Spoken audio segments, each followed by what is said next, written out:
में जारी जंग में एक बुरी खबर आई है।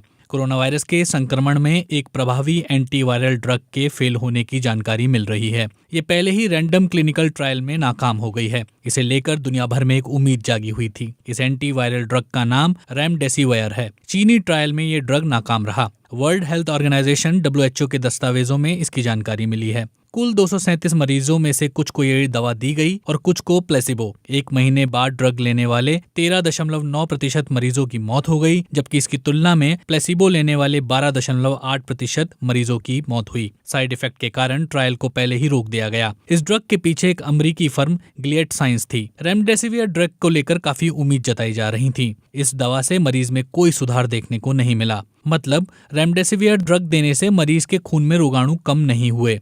इसके फेल होने के रिपोर्ट को WHO ने विस्तार से प्रकाशित किया था। बाद में WHO ने कहा ड्राफ्ट रिपोर्ट गलती से अपलोड हो गई थी और इस रिपोर्ट को हटा लिया गया। रिपोर्ट के अनुसार ये ट्रायल 237 मरीजों पर किया गया था। इन मरीजों में से 158 को रेमडेसिविर दी गई और बाकी के 89 को प्लेसिबो। 1 महीने बाद रेमडेसिविर लेने वाले 13.9% मरीजों की मौत हो गई। अमेरिकी फर्म गिलियड साइंस ने WHO की पोस्ट को लेकर विरोध जताया है।